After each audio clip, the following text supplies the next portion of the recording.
Alright, so before we go, turn this up a little bit. Test, test, test. I know I'm so quiet when I'm talking to myself. Still getting used to the volume that needs it to be. Oh, right, not on my home world. Okay, well, let's go back to my home world.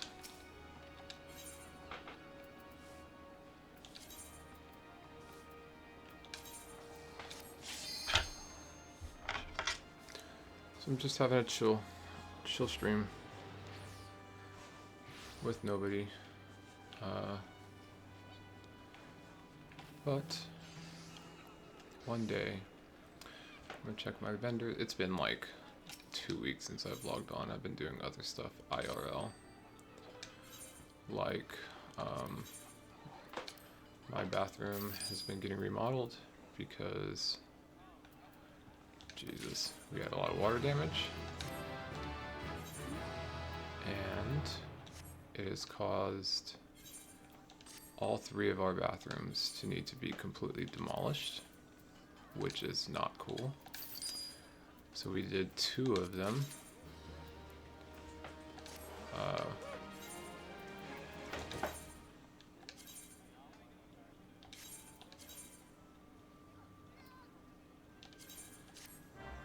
We demolished 2 of them because we obviously need one. Normally what insurance does is like they put you up in a hotel, I guess, when they're doing this kind of stuff. And I can't do that because I work from home. I'm a licensed mental health therapist. And so I see people telehealth, which obviously makes it a little difficult to, like, I need a stable connection, right? Where am I trying to go here?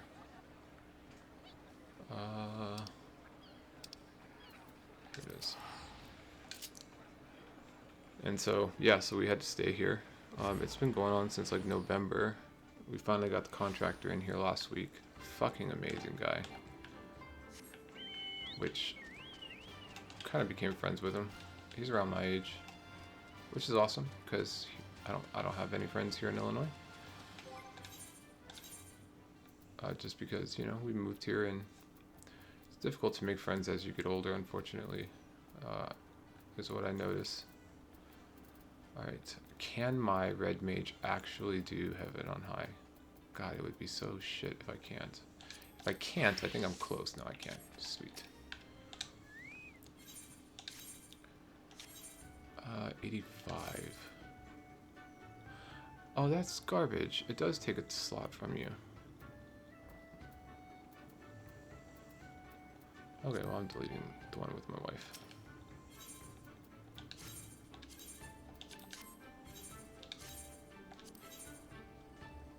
Fixed.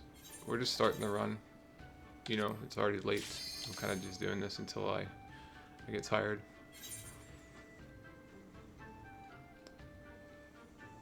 Once I'm tired, I'm just gonna go to bed. I have no idea how long it's gonna stream. Maybe it'll be 1 tile set, maybe it'll be 2 tile sets, but just gonna kind of hang out, relax, and do something I love doing, which is Deep Dungeons. And I've never really tried to push for Red Mage. So the reason for this is I hear people talk, some of my friends were talking about it, that if you're really good at like tanks, which I am in here, cleared it, I don't know, like 9 times at this point, but I've never done it solo. To be fair, I have never really like pushed to try to do it solo either. Like I kind of mess around with it from time to time, sure, but I never really like give it an actual attempt. But my highest prog is like 60 something. And so what they say is if you can do it solo on, or if you can do it on tanks, then you can get really high. Actually, no, my prog's not that high, or not that low. I think my best was, so I was almost to the 90 boss. So maybe it was like 81. is my highest solo prog. Anyway, what I was hearing is if you can do that on tanks, a class that is actually really good, like Red Mage or Gunbreaker, or nope, Red Mage or Machinist, you actually have a really good chance of soloing it. And so I'm gonna try to fuck around and see, I guess. I do use controller. I used keyboard like many years ago. And when the game, like when 2.0 was out, or when 1.0 was out and I was playing, it was always keyboard. But I made the switch like, I don't know, a couple years ago when I was playing. It was back in Stormblood. Was it in Stormblood or was it in... it might have been before Stormblood. It might have been just as Stormblood was coming out. And I've been playing with it ever since. It's just way better. For me, it's way better. You have to be pretty quick on the targeting though, and it can really screw you up, for sure. Don't get me wrong. But once you get used to it, I feel like it's so much more relaxing to play like this. I see people play on the keyboard. What's his name? Like Angela Demas and Finn, I think is. I could be getting that wrong. It might not be Finn. But both of them play on keyboard where they use two hands, like on the keyboard. That looks pretty cool. But for me, it's just easier to use the, because I can like spin around and stuff like way fast. Well, I guess it's not that fast. I could probably make that faster realistically, but I don't know. My hands are in a more relaxed position.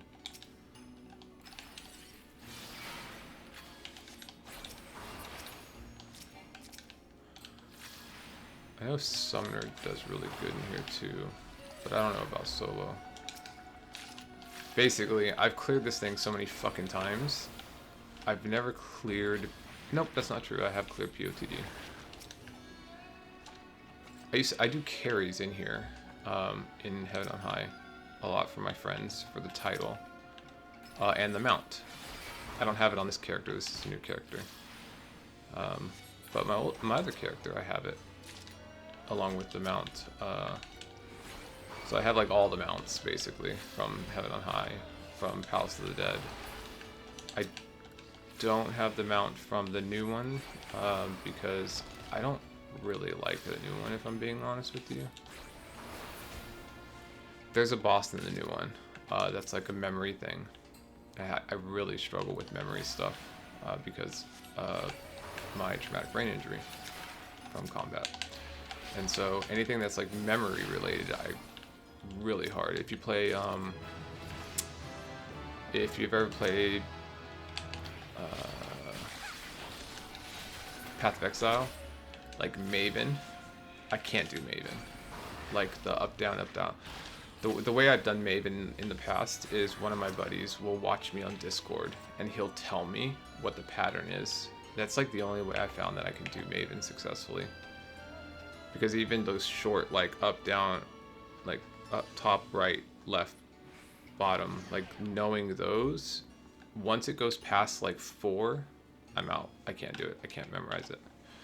And there's a boss in the new one that's like similar to that style, is you have to know where to stand in certain positions, and it's very quick, and it's kind of like a memory game. Maybe I'll be able to get it eventually, but it's so frustrating to try to do those. It's like I'm trying to take a TBI test, if I'm being honest, because they give you like, you know, certain things to remember, random items. So they'll say like, remember the bird, and the bird is yellow, and you know, and they try to make it easier in a story format, but then they start talking to you. The whole point is just to remember it, and then you start talking about other stuff, which is kind of similar to a dementia test if you think about it. But anyway, And so you start talking about other stuff. And once that happens, like as soon as we start talking about other stuff, like 5 minutes later, they ask you, so not an extraordinary amount of time later, a decent amount of time later, but where most people would have no problem remembering, most of the items out of 10 or out of 8. I can't remember now exactly how many it was, but I maybe scored 30%. And then when we did looking at brain stuff, they determined that I had about 10% white and gray matter brain damage, which is brain damage. Hilarious.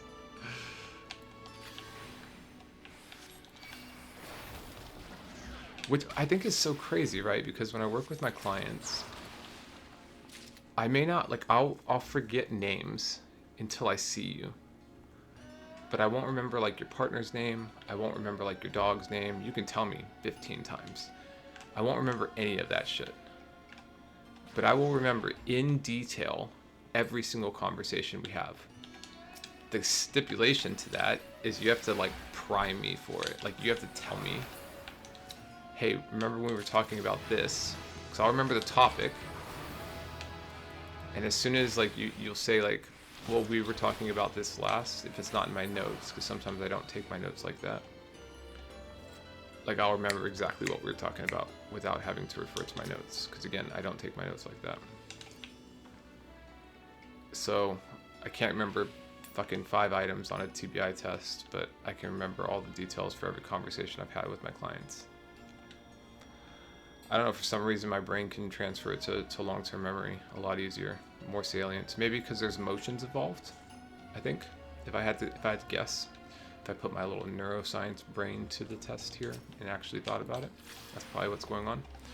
Is there's heightened emotions to my sessions with my clients.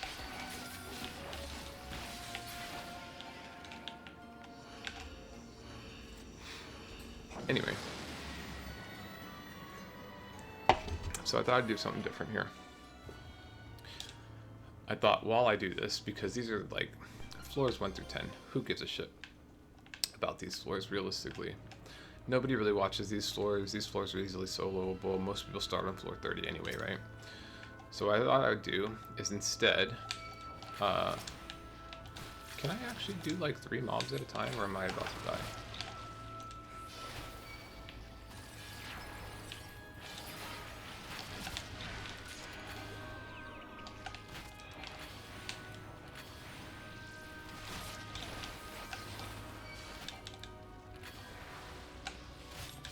I have no items.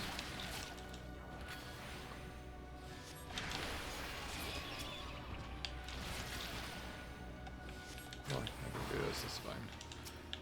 Oh, don't open that. Anyway, what I thought I'd do is talk about, therapy shit. I get a lot of questions, and I work with a lot of different populations. In one of my other videos, I was talking about like all the things that I have done as a clinical therapist. But one of the things I get a lot of when people come out and reach out to me is they've done therapy before. I know it's not game related, just bear with me. Again, this is kind of like, man, what is there to talk about on these floors? I'm just kind of going through them. When I get clients and stuff, one of the things I hear a lot of is I've done therapy before, but it didn't work for me. And that's like really heartbreaking, because for a couple different reasons. One, my clients already spent a lot of money and they got no benefit out of it, or little benefit out of it, and they're back in therapy, right? And it's like, fuck, dude, well, what's the point of that? Like, and I'm sure they feel that frustration too, because they come into my office through telehealth and stuff, and it's like, they're hoping for me to be a different experience. And so what I usually end up telling them is kind of the boilerplate, well, look, we're not all the same, because I don't want to really, I don't know if it's called, if disenfranchise is the correct terminology for it. I don't want to, shit talk people that are in my field. But if I get on my soapbox a little bit, let's not pretend that there aren't people in mental health right now, as it's a booming industry at the moment, that sit back, will kind of half-ass listen to what people are saying, and collect a paycheck. Like that shit happens, unfortunately. And that kind of behavior happens in every profession. But the reason I have such a problem with it in mine is like we have a code of ethics. It's kind of like, how would you feel if your doctor phoned it in? It was just like, you know what? I'm kind of just gonna look at your chart. I'm gonna say everything is fine. I'm gonna send you on your way, and you're gonna pay me $300. Like, I don't charge that much, but like, you get the point, right? It would be very frustrating. And so one of the things we start with is I kind of tell them, you know, my backstory. What do I do? What have I done to ensure, you know, make them feel better, know that I can help, these kinds of things. So since I've never really talked about it, at least I did, but people don't watch that video because it's really bad. I didn't know how to edit. I didn't know how to like make videos. It was my first one ever. If you actually want to look at it, it's what's the game? It's the Zelda game. So I used to be, when I was doing my master's program, so, okay, I guess I should start there. Okay, first of all, I'm autistic. Hello. So you're going to get a little bit rambling from time to time with me as you're hearing it. I think out loud, and sometimes it doesn't make any sense. It makes sense to me. And I thought shift and I thought change, and really quickly sometimes, and I'm aware of it, but I can't always stop it. It is what it is. Anyway, so I have a master's in counseling psychology. In a lot of other programs throughout the states, it would be clinical counseling psychology, but they don't really classify that at a master's level most of the time, unless it's like some weird school. So mine's in counseling psychology. So it's a master's of science in counseling psychology. You can get, from what I understand, you can get like masters of art and be a therapist and stuff, but so mine's science. It's basically just because of the school I went to. However, so it is psychology, right? But however, my mentor, my thesis chair, he just happened to fall under the psychology department. In most other universities, he would be in the biology department, which is kind of fascinating. So my mentor was a behavioral neuroscientist. He was a doctor of behavioral neuroscience. And so one of the really cool things that I got to do is run a neuroscience lab for 3 years while I was in my master's program. And what that gave me is a really strong understanding of like behavior in animals. And people aren't necessarily that different than animals. We just have higher levels of operational thought process, and that's really it. We can rationalize, like we have frontal lobes, and not all animals have that. Like a lot of animals don't have frontal lobes, for example. Like they just don't exist. Like we think, oh, that's a good idea, that's a bad idea. Like most animals don't have that capability. One I see a lot or hear about a lot is like, oh, my dog knows what he did. It's like, no, he doesn't. He doesn't, because he doesn't have the brain region to be able to know what he did, right? And so it's just like, to me, it's like really absurd. It's hilarious, but that's how a lot of people think. Anyway, so I used that knowledge. Well, maybe I should talk about what we did in the lab, because we did a lot of really cool stuff. One of the things I did specifically was, I guess I won't say the city because I don't know if my colleagues will want that out, but in the city that I did my research in, I initially started working with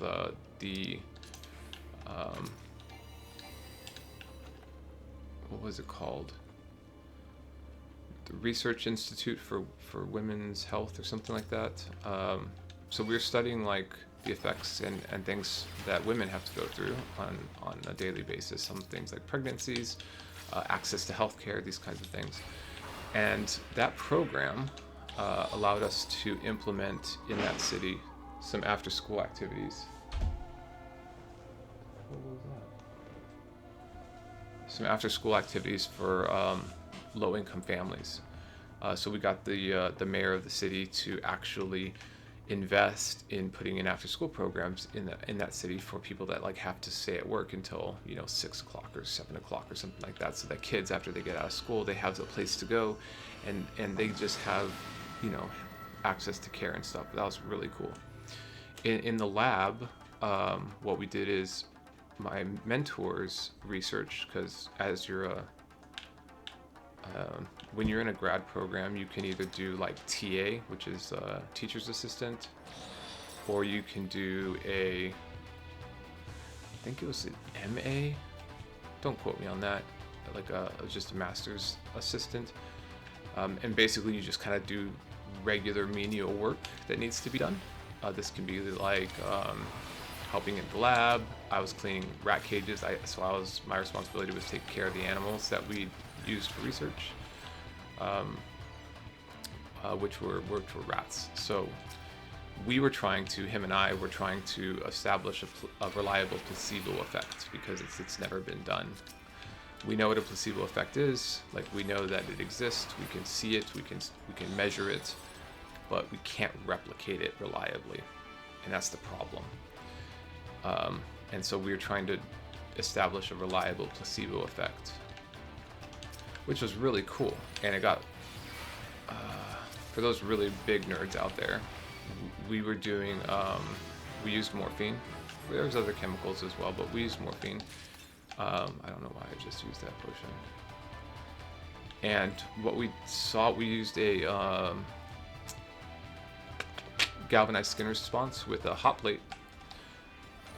This is going to be a little bit higher for most people, but it is what it is. We use galvanized skin response with the hot plate with morphine to determine, when do they register pain. And so for rats, it's like when there's a couple cues, like when they lift up their back feet, not their front feet, and they lick their back feet. Any of those symbols, they immediately get pulled off the table, and you stop the stopwatch, if you will. And so that was fun. But what we got was a really weird effect, which was we got a placebo effect with a spinal mediated reflex, which is they have a laser beam, and you put like the tail in this like little trough, and a laser beam that heats up, hits the tail. Now they're high, they're on morphine, so they don't move the tail. It's not much, very little. And so the laser beam hits the tail, and as it heats up, once it gets hot enough, it sends a signal to the brain, and they move the tail, it breaks the laser beam, and it counts the time. We got a placebo effect on a spinal mediated reflex.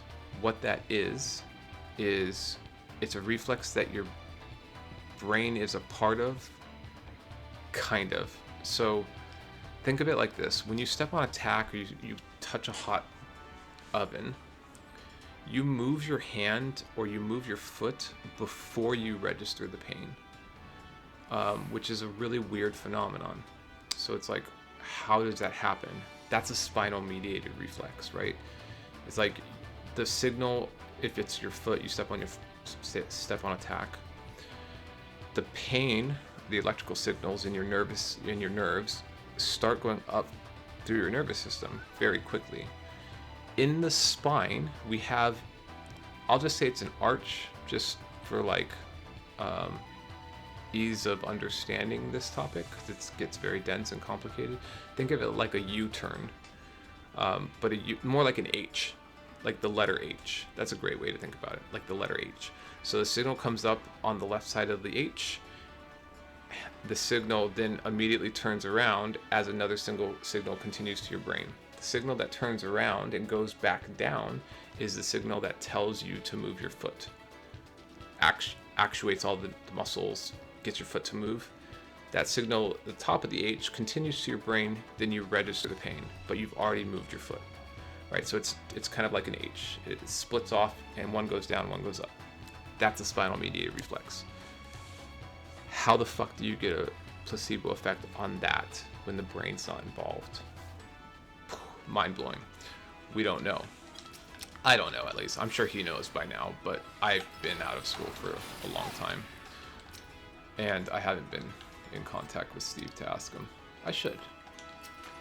I am kind of curious about that, actually. Anyway, so I got to do some of that stuff in school, which a lot of therapists don't get to do, right? To be fair. A lot of therapists don't run neuroscience labs for 3 years in order to like have a very complicated understanding of the brain and how it works, and how do you actually, when we talk about exposure therapy and behavioral responses in therapy, like how do you actually change behavior. And so one of the other cool things that we got to do in the lab was we got to use undergrads, and we taught them how to do what's called shaping or paired behaviors. What is the more complicated term for that? Classical and operant conditioning. We used both. The idea, before the idea, there's a really cool thing to look up on YouTube. It's called rat basketball. That's what we did. We did rat basketball. The idea is that we gave every undergrad a rat. They trained the rat, and then we competed the rats against each other in a basketball tournament. And so you're like, okay, that's kind of cool, but not that great. But it's very complex if you think about it. Think about it on a very nuanced scale. Well, how do you take a rat and get them to hold a basketball? Maybe they'll pick it up, you know, but how do you reliably do it? How do you get them to continuously pick it up? How do you get them to pick it up, move it across the basketball court, if you will, and then put it in the basketball hoop? Like, that's all very complicated things. And so you start with like a ping pong ball and like a, you know, I don't know, a bowl, something big. And you reward them when they do it accidentally. It doesn't have to be an accident. You can shape it. And over time, you make the ball smaller, you make the little hoop or the bowl smaller, and then you start raising it up, etc., etc. There's a lot of detailed steps to it. Fucking mimic. I think I can just pull it up, actually. So this is something I don't actually know how I'm gonna like deal with on the higher floors, is mimics, because you can't interrupt them on Red Mage. I guess you just kind of deal with the debuff. I'm not sure. Anyway, so that was another cool thing we got to do at the lab. Last thing is my personal research. We were looking at pain and how it affects episodic memory recall. So like if you've gotten in a car accident or if you've gotten in a fight, think of like first person accounts of like crimes when violence has happened, and you know the cops are asking you what happened. There's a reason that people, even though eyewitness testimony, so we know conclusively that eyewitness testimony is really, really, really bad. Like, it's really bad. Like, you probably should not use eyewitness testimony ever. Just straight up. That's what our research showed, to an extent. The more pain that was involved, it was such an interesting phenomenon. So I was the one that got to put people in pain because my colleagues didn't like seeing people cry. They had a hard time with it. And I was like, I don't care. Cry all you want. We're gonna do it. You're here. You volunteered for it. Let's do it. And so, sorry. Otter, whatever. So what we learned was the amount of details that you learn initially, if you're not in pain. So we had a control group, obviously. The control group didn't learn a lot. Let's say they 8 out of 10. They got 8 out of 10 correct answers. And the people that were in pain, let's say they only got 5 or 6 out of 10 of correct answers. So much less. That's not the interesting part. The interesting part is a week later they came back in order for them to get credit for participating in the research, they had to come back a week later. It was a 2-part research, but it gave a lot of extra credit stuff, and that's just how research works in universities. Is students get credit for participating, or extra credit for participating if their professors agree to it. And so they came back a week later, and if the control group got 8 out of 10 the first week, no pain. The second week, they might only remember 3 or 4 of the items initially. We saw a 40 or 50%. It's hard to remember off the top of my head at the moment without going back and looking at the research, but it was like a 40 or 50% drop off of details. It was big enough to be alarming. However, the control group, the pain group that remembered, only 4 or 5 details, a week later, they would only lose maybe 1 of those details. So if they remembered 5, they would remember maybe 4. A lot of them would still remember 5. So they didn't remember as much initially, but they retained the information longer. Why? It's always the big question, is why. And the reason is because there's pain involved. There's something salient that's making it more. It's connecting what's happening to the story, the vignette that we created, to make it more salient. So there's something there. And that research actually caused, this is the coolest part, the police captain, sergeant, had to be captain, right? The person that runs the police department in this, it wasn't a huge town. The person that runs the police department, I think it's the police captain, police chief. Fucking whatever, man. This semantics. The dude that run it. We reached out to them because this was like something that was very important. It was really cool. I'm like, hey, you guys deal with eyewitness testimony as well all the time. We're doing this research. You want to check it out? He actually used our vignette, started using our vignette to train his new recruits, because it showed them how many details their recruits are going to miss, and how many details people that they're going to interact with are going to miss, and it has nothing to do with not wanting to be cooperative. And so it was more like helping remove some of the bias within that specific department's training. Get out of here. So anyway, I bring a lot of that kind of stuff back to therapy. This very like intimate knowledge of not only how the brain works from a neuroscience perspective, like a very detailed neuroscience perspective. I'm not going to hold up my neuroscience book, but it is down there just because I'm fighting the boss. I'll show you in a second. Having that understanding with people, so I can explain what it is we're talking about. So if I say, hey, let's do some grounding exercises, for example. This is back to the way original thing, is a lot of people come into my office and they say therapy hasn't worked for them. And then I say, okay, but you're still experiencing anxiety and stuff like that, right? And they're like, yes.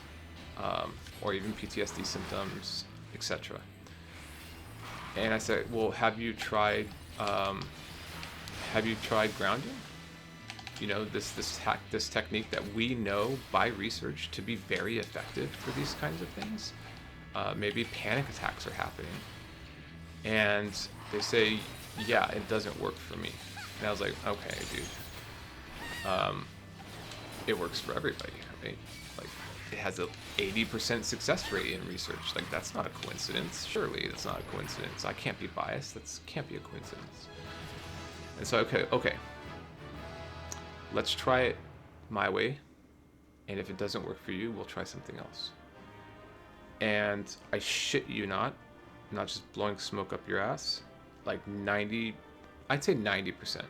Because there are some people that still have tried it that way and it doesn't work for them. But most of them do not use it in the way that research shows to be effective. Which, back to my original point, a lot of my colleagues just don't know how to do this. Maybe they don't keep up with research. Maybe they don't have the in-depth knowledge of how the brain works in order to know to do this kind of thing. But I get this question a lot, is like, how do you stop racing thoughts? How do you stop panic attacks? I come in with anxiety. How do you do this stuff, right? And what I tell people is grounding is a concept, not a specific tool. Like me showing you this motherfucker, how did you get this title, dude? Hey, what class did you clear this with? Hey, what job, I guess it's called in this game. What job did you solo HOH with? I bet it's gonna be Warrior, since he's playing Warrior. It's my favorite class, by the way. Warrior. Maybe I should, since I'm already so comfortable with Warrior, maybe I should actually just stick with Warrior, but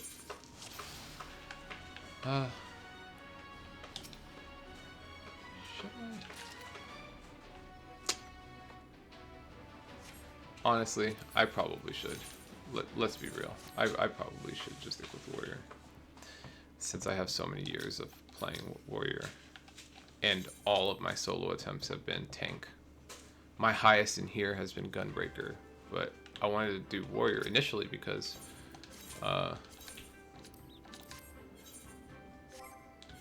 they have higher damage output and higher sustainability than Gunbreaker.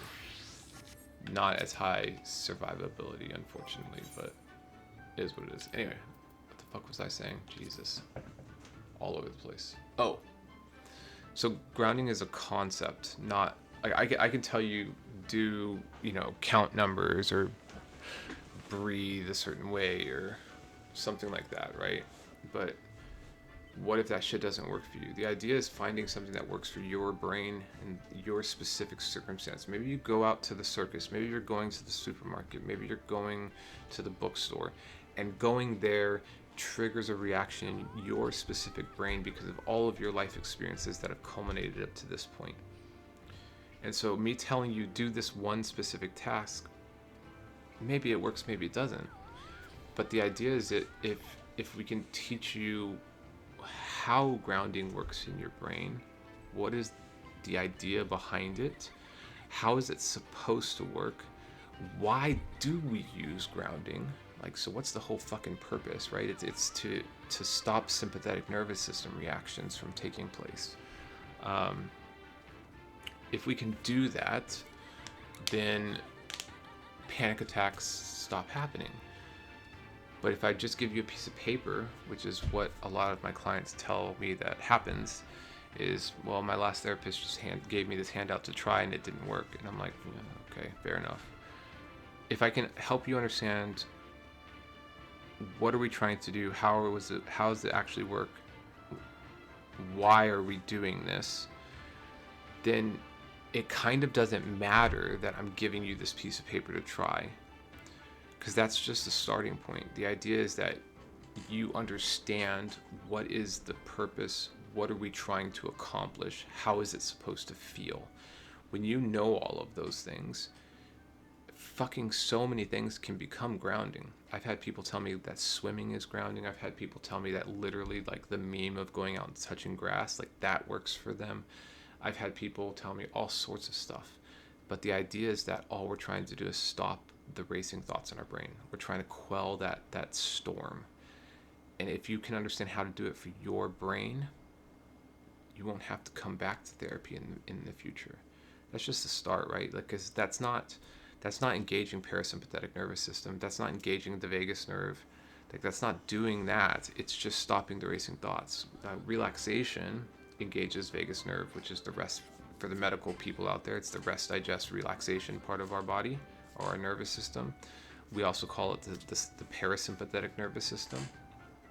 It's like if you've ever been in a car accident, you have that spike of adrenaline. Like 2 hours later, whenever you're done, you're back home. Maybe it's not a serious one, but you're back home, and you have that crash. You're just like, I'm so tired, I gotta go to sleep right now. That's parasympathetic nervous system reaction.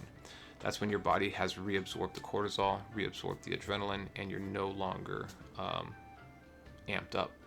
It's kind of like akin to, if you remember old cartoons, like I think personally, because I'm old, the Roadrunner and the Coyote, right? It's like the Coyote runs off the cliff, so you're running, sympathetic,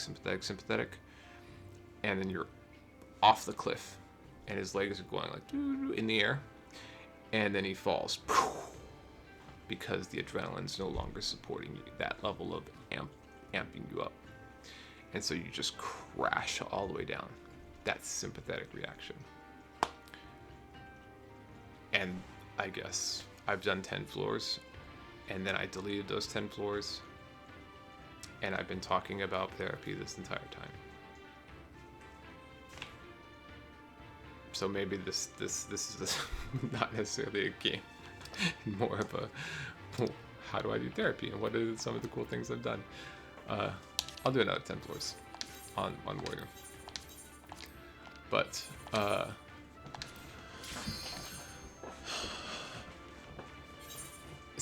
so we, in the therapy world, we have to do practicum. It's kind of like a residency for medical doctors. It's a little different. Obviously, we don't have the level of stress and the complexity and the responsibility in that. But I did my practicum. It's 300 hours when you're in school. 300 hours, and some of it has to be direct, some of it has to be indirect hours. It's just like doctors, but or nurses. Nurses do the same thing. A lot of the medical field has to do these kinds of things in school. And so we did 300 hours. I did my 300 hours in a psychiatric hospital. So I got to work with some really interesting people.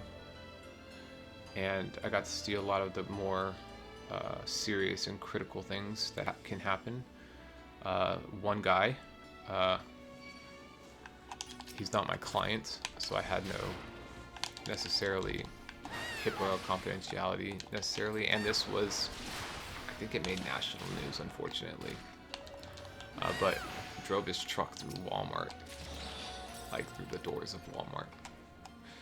And that's what we call a psychiatric break, you know, like schizophrenic now, unfortunately. And I really enjoyed working with that kind of population. It was really fun for me. It was very eye-opening. So I did that for a while.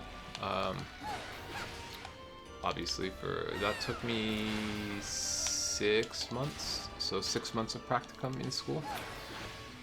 When I got out of school, I worked at a psychiatric prison. That was fun. That was in a new town, so I moved to a new place once I was finished with school. And I got to work with I worked with one serial killer, which was an interesting experience. Just the lack of empathy with he wasn't a psychopath, but the lack of empathy with cluster B personalities is astonishing to me all the time. It always has been. I think it always will be. But I got to work with some gang members there as well, and so that it was just a very interesting place. It was more of like a continuation from psychiatric hospitals. It's just like now we're in a different place kind of thing, right? The setting changed, but the problems and dysfunctions didn't. I think the biggest thing I remember from there, the most eye-opening as a new therapist, because at this point I had graduated with my master's degree. I had passed the national exam, which is like 4 hours long. It's ridiculous. It's not like the bar, it's not multiple days and all that shit. I think I took, maybe it was 5 hours. I don't remember. It was most of a working day is how long the exam takes to complete. So I passed the national exam. Then I have to send all that to the board. I get licensed in the state of Texas. I don't live in Texas anymore. I practice is out of Texas, but In Texas, it's called LPC Associate. When I was doing it, it was called LPC Intern, but that's kind of, most people hear intern and they think that you're still in training, and they don't understand like you've already passed the exam nationally. All you're doing is getting hours to make sure that you're not like defrauding people, you're not overcharging people. And if you have questions about how therapy should run, you have somebody there kind of backing you up. Like that's kind of the whole principle of it. So you're getting these hours, and you have to, there's a minimum in Texas, which is 18 months. So it doesn't matter how many hours you work, it doesn't matter how fast you get these hours. Even if you get all 3,000 hours, you still have to work 18 months. You have to, that's the minimum. So you have 18 months or a year and a half of being an LPC associate, that's what it's called now. And then you can become an LPC, a licensed professional counselor. Here in Illinois, that title is called an LCPC. This is why I tell people, if you're looking for therapists, look, just reach out to me. Because I don't care if you work with me, I care that you go to the right person that's going to help you actually get your needs met. And there's so many acronyms in this field that it's very confusing. Here's one of those tangents of my stupid little autistic brain, because I feel like I have to explain a lot of stuff that people don't care about. Anyway, so I do this thing,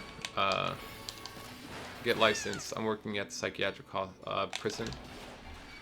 I hated it there. I liked it. I love the population, but I hated like working with the guards. And the reason for that is there's such a stigma with people of well, they're prisoners. They don't deserve. Basically, they don't see them as humans a lot of times. And so what was happening is, I'm trying to like help rehabilitate them, just help them find some sort of peace while they're there, helping with some of the dysfunction that they're experiencing, whatever that looks like. And they would make them like have to choose. Do you want to go to lunch, or do you want to go to your therapy session? And it's like, who should have to decide that? Right? And so it's like that kind of an environment is very frustrating to work in from my perspective as the counselor or as the therapist. And so I ended up leaving there and worked at well, I guess I'll just say I was working at Star Care. There's a lot of different Star Cares around the US, so whatever. Maybe you can find it, maybe you can't. I don't care. My profile is all over the internet, so who gives a shit if some more people hear about it. Anyway, so I worked at Star Care for a year. And that was pretty fun. I was working with like indigenous population, people that were like homeless, drug addictions, impoverished. I wasn't doing counseling at this time. I was more like a social worker. I was getting people like food vouchers. I was helping people pay like electric bills, these kind of things.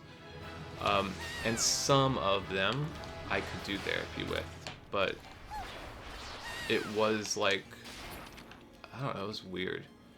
It was weird because I wasn't getting paid as a therapist, but I was allowed to get clinical hours only if I was actually doing therapy with some of these people, and most of them don't want to do therapy. Most of them just kind of want to maintain the status quo, if you will. Anyway, so I did that for a year, and then I left there and went to a place called, I'm not going to list the place because people have such a fucking adversity to this population. I started working with sex offenders. And to do that in Texas, you have to have a secondary license. So my full LPC license was not good enough. So I had to get a second license, which was called Sex Offender Treatment Provider, or a licensed sex offender treatment provider. So it was LSOTP. I don't have that anymore because I don't need to. I was working with the court systems, and so basically think of it as I was a sex therapist for 2 years.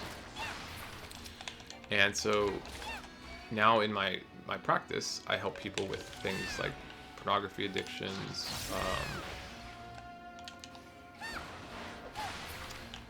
relationship. What does it mean to have a healthy sexual relationship? Sometimes this is couples counseling and stuff like that, and understanding like the nuances of this as well.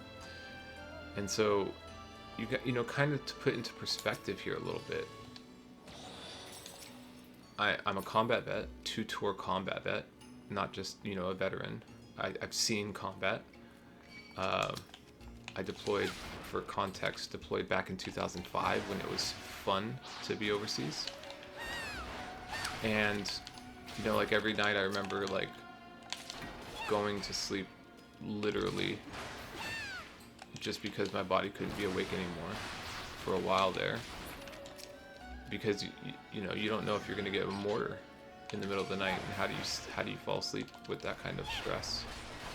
So your body just kind of gives up at a certain point. You just go to sleep, and then once you kind of pass that, you can learn to sleep anyway. And so I'm a 2-tour combat vet. I've worked in psychiatric prisons. I've worked in psychiatric hospitals.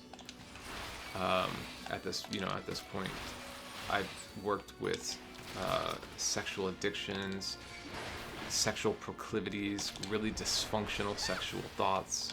I've worked with severe criminals like serial killers. I've worked with gang members. I've worked with actual psychopaths. I worked with 2 of them. Psychopathy isn't a diagnosis. This is a very big misunderstanding for a lot of people. Usually it's a secondary. It's not a diagnosis at all. It's like an identifier, if you will. So think of it like the diagnosis might be narcissistic personality disorder or borderline personality disorder, or like histrionic personality or antisocial, whatever. And then we have what's called the PCLR. Is it 5? The PCL-R. And this is... what is the PCLR? Now I'm forgetting. Because it's the hair psychopathy exam that we use. Is that what the PCLR is? Maybe I'm getting them confused. Either way.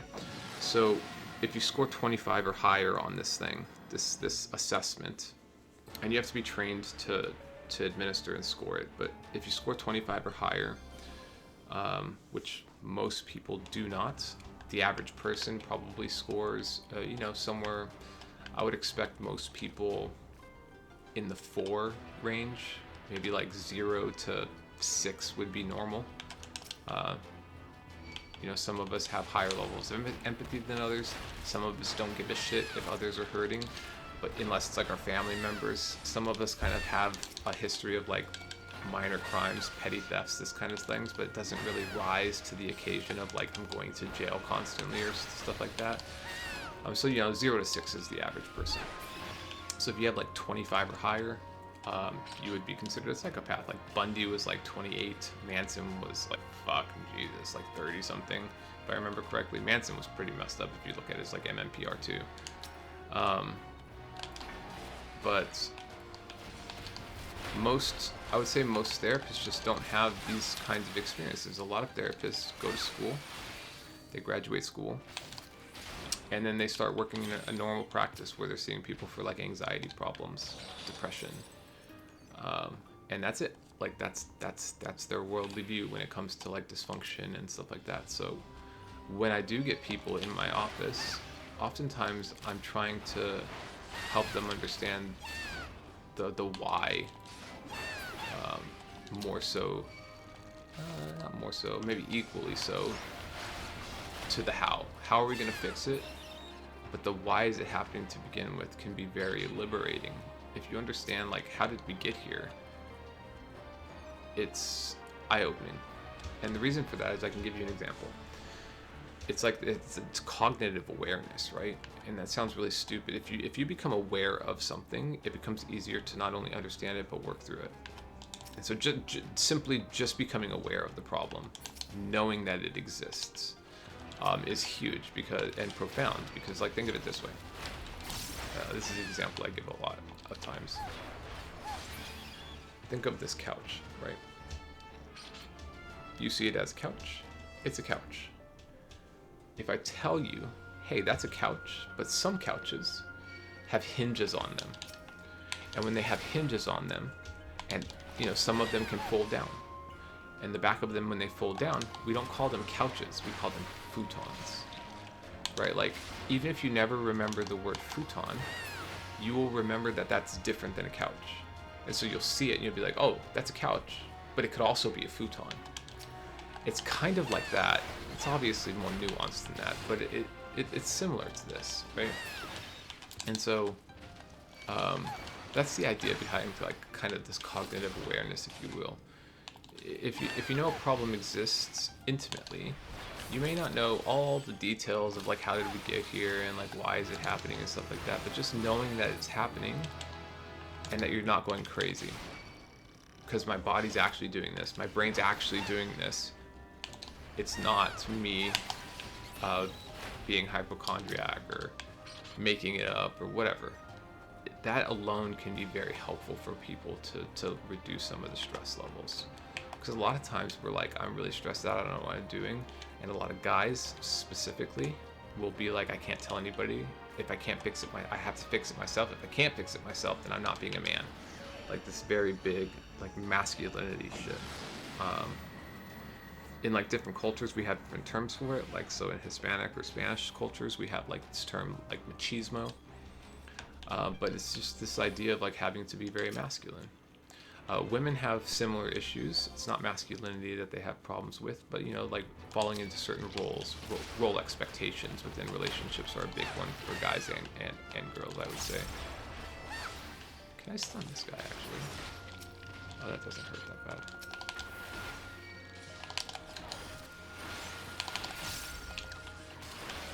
Anyway, so that's my little spill. I don't know where I was going with that. I just kind of started talking about it and got on a little tangent about therapy. So there you go. Gamer therapist at 1 in the morning. I have a full day tomorrow too, so this is gonna be a fun day. I'm gonna be very tired, unfortunately. Because I am a combat vet, I do have insomnia, so sometimes I just don't sleep. It is what it is. What are you gonna do? But I think my dream would be that I could stream and have people come in and ask questions about therapy, just like to a broader audience, random questions. Not that I could do therapy with random people, because that would be unethical. You have to sign an informed consent for it. But we could talk about it, like, what do you think about this diagnosis? Or, what does this diagnosis even mean, for example? Because I have a background in neuroscience, I help explain it in a way that makes sense.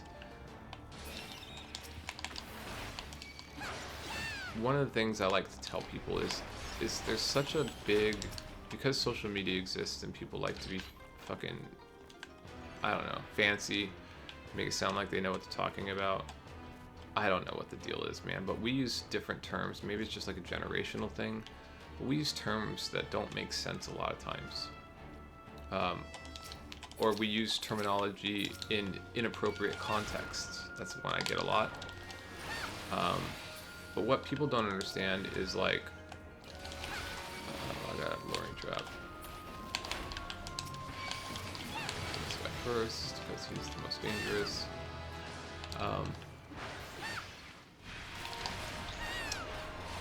Think of diagnosis differently.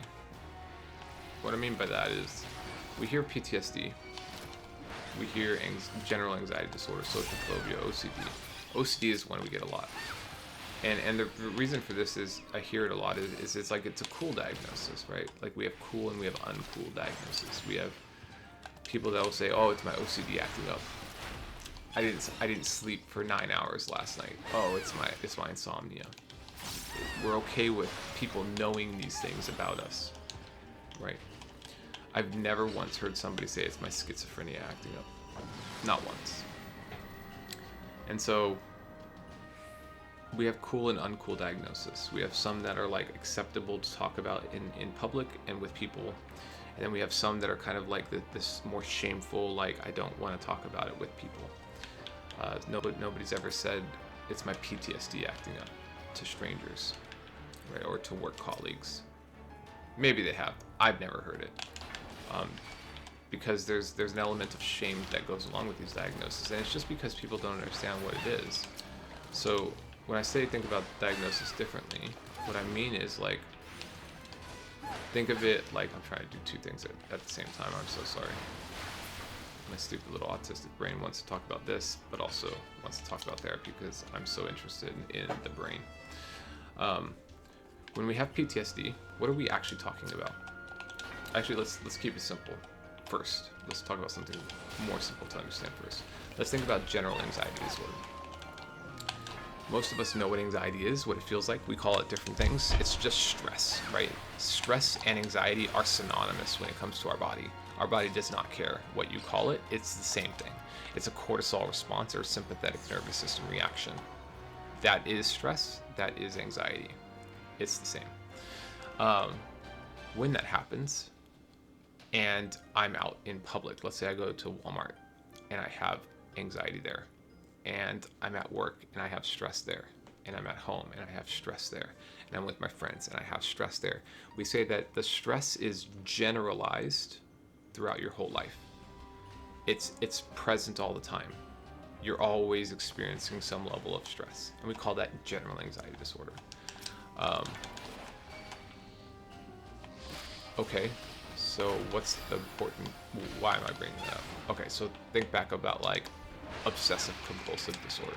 Now, I'm going to keep this very simple. There's much more nuance that goes along to these diagnoses. I understand that, but for simplicity's sake, explaining diagnoses at a very surface level, this is a good way to think about them. So think of like OCD. What are we talking about? There's an element of stress. It's just stress. So generalized is everywhere. Social phobia is stress that's related to, social situations. Maybe it's the fear of not talking sometime, or talking and making a fool of, what if I'm going to fall and people are going to laugh at me? What if I say something stupid? What if I, whatever. Social phobia. But it's stress related to just being around strangers a lot of times. In some context, that context changes, obviously, etc., etc., etc. But it's still stress. We're still talking about stress. We're still talking about anxiety. But we just call it something different because the thing that we're talking about looks different. It's in a different context. It's still stress, but it's in a different context. When we think about like PTSD, we're still talking about stress, anxiety, but now it's related to past events. Specifically past events that when I see things that remind me of those past events, I have a stress response. That's PTSD, right? In a very, very broad nutshell. Again, there's nuance to these things. I'm not going to go into those nuances here.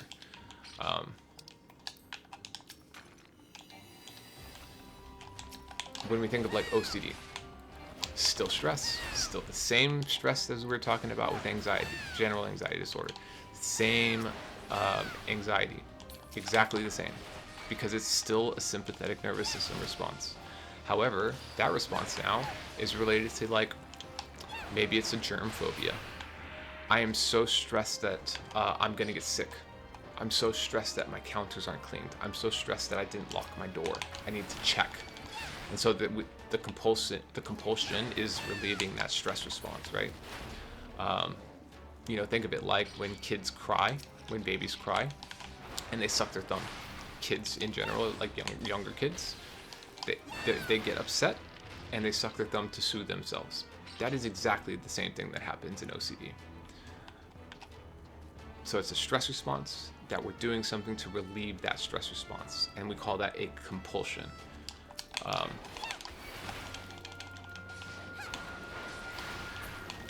But it's still stress. So if we can learn to manage stress itself, a lot of these disorders will go away or become manageable to the point where it doesn't influence our life in a very negative way any longer. And that's the whole goal of therapy. It's not to say that you'll never have a problem ever again. It's to learn how to manage your problem so that it stops causing dysfunction in your life in some way. Oh, I hear you walking, you little idiot.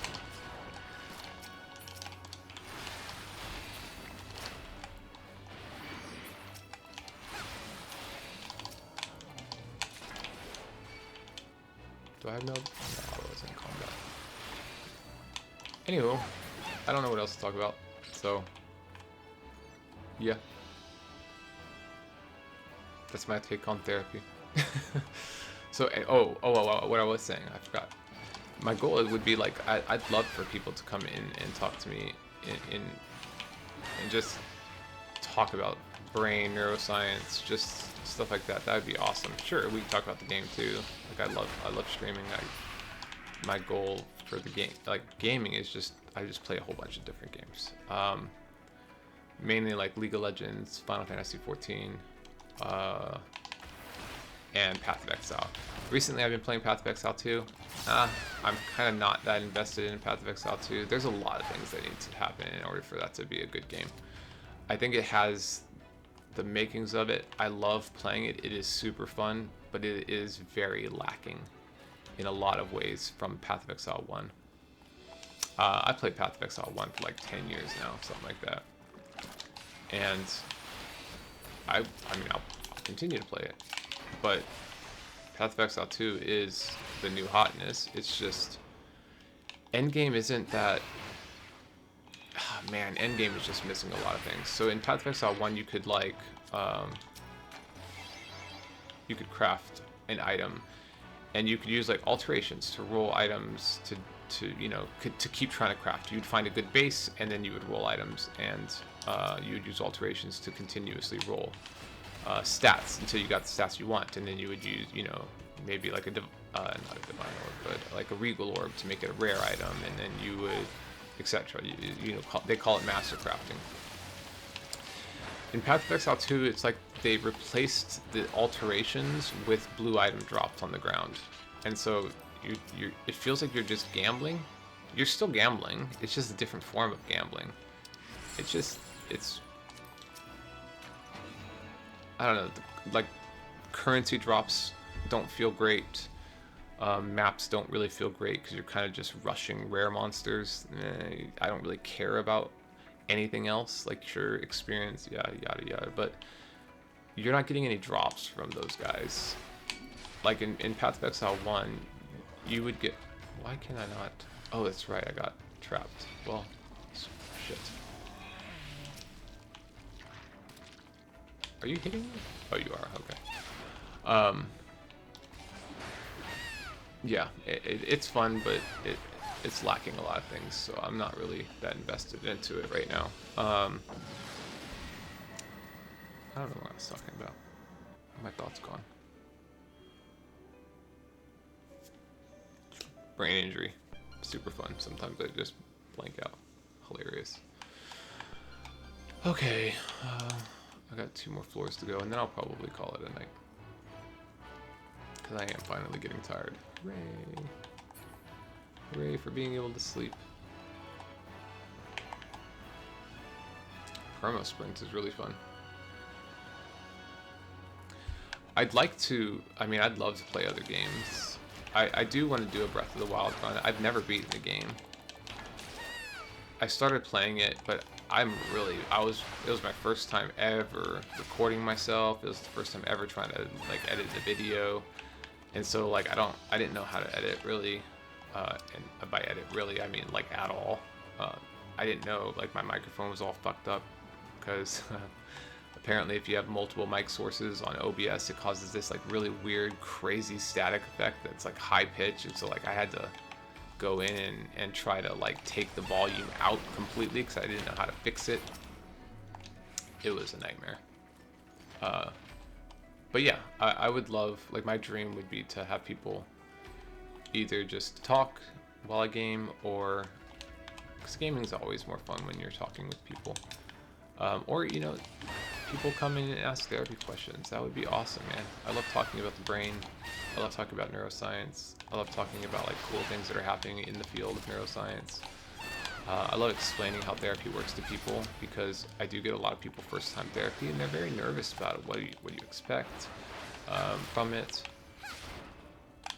I think, like, in a really different way, it would be very interesting if people that lived in Texas watched my stream and ended up wanting to work with me. That would be kind of I think that would be weird for me, but it would be kind of cool at the same time. Because you get to kind of experience, when you're watching somebody stream, you get to kind of experience how they talk, their mannerisms, and you get a vibe, it's like a vibe check, if you will.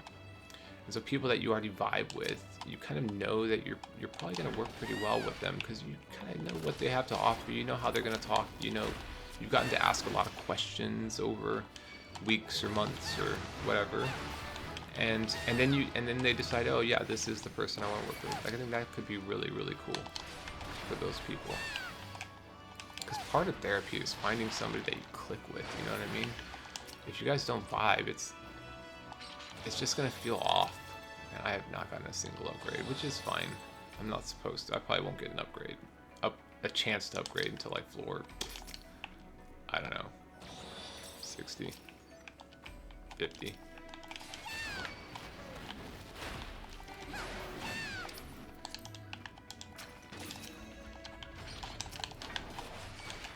So I probably need to level to 70. I don't really have to for the boss, but it'd be nice. This boss is just kind of a joke. It's interesting because, like, in Palace of the Dead, it's like the monsters will kill you, but the bosses are kind of easy until you get to, like, fucking fuck Bahamut. That's my personal best, is 4180. That guy is ridiculous. And I got him down to, like, I don't know, 2%. And the reality is I just didn't know that, I didn't know strength tinctures existed at the time. So had I used a strength tincture, I would have beaten him. And I did that on Gunbreaker. I just stopped playing Gunbreaker, honestly. I don't know why. I have all of my personal best solos in Deep Dungeons have been Gunbreakers. All of my clears have been with a party on Warrior. And that always feels really good to me. So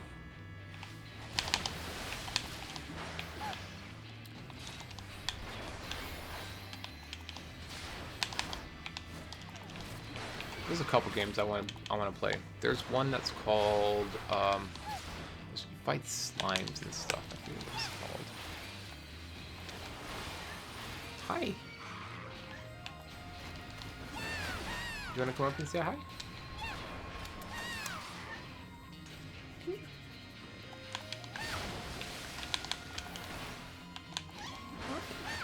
Hi, pretty girl.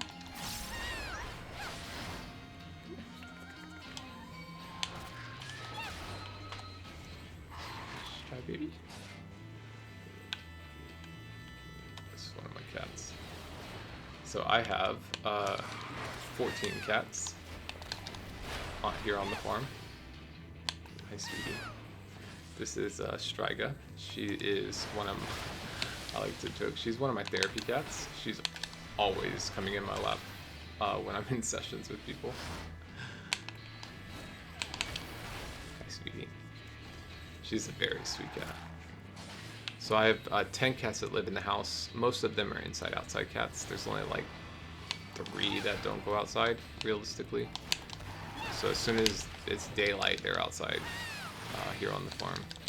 And then I have 4 cats that never come inside. Well, 2 of those 4 cats come inside when the weather's bad because they get scared of thunder and lightning and rain. I let them come inside, but I have so many because I just adopted them. When we moved here, there was a family of cats that already lived here. And I didn't want to split up the family, so I adopted them all. I just let them stay, basically. So I was like, well, I got a barn for the horses. There's grain. There's going to be rats or mice. And so we let them stay. And as we were trying to save up money to get them all fixed, the mom had another litter of cats. Awesome. So we fixed all of them. Now they're all fixed, but we had 2 litters of cats total. So I didn't want to break up the family because they were all very friendly together. And when you have a lot of animals, especially cats, back to understanding behaviors, like I was talking about, because they all had their own hierarchy already established, there's no infighting, or there's very little infighting. Um, and so we kept them all together. And so all the cats we have are in pairs, except one. The latest one we adopted is not in a pair because she did not have a brother or sister. She was a stray in the town I lived in. Uh, and so this cat here, her sister is named Scylla. And she actually likes to stay up. Oh, you can't see it. Let me show you. She stays up in this little thing up here. That's one of her favorite places to sleep. I have Gamork and Artex. Gamork likes to sleep in this pink bed here. There's a couple cats that like this hammock, but not a lot of them. And this box is a pretty popular one too. And we have this all over the house, so they're not just on the floor. What I learned over the years of having so many cats is that if they're young and they learn to climb stuff like this, when they get older and go outside, they will climb trees. And that's very important here because we have predators. And so that's kind of one of the tests, is once they get old enough, they have to go outside. And we take them in the backyard. We start kind of introducing them in the backyard. There's a fence so they won't climb over it because it's new. It's really, they don't want to jump it because there's a lot going on. And the other cats get very playful when the new cat goes outside, and they all kind of run up the tree. New cat follows. And then there's this learning curve of how do you come down from a tree, all that jazz that needs to take place. So if a cat will not climb the tree, just refuses, it doesn't get to go outside because we don't want it to die, unless it's supervised. So we have a couple cats that will only go outside with us, and they won't stray too far from us. It's really funny. It's like they'll go outside with a chaperone. It's their choice, not ours. They'll go outside, but they'll only sit on the front porch, right? And if they want to explore, if we are with them, they will go with us around the acreage of the property. But again, they will only do that with us present, which is hilarious to me. Yeah. Anyway, I don't know what else to talk about. I'm just kind of rambling. I'm going to go to sleep now. I hope you guys have a wonderful night. Thank you for watching. If you enjoyed it, please hit the like and subscribe. I think that's the normal thing that people say. So, take care. See you next time. Bye-bye.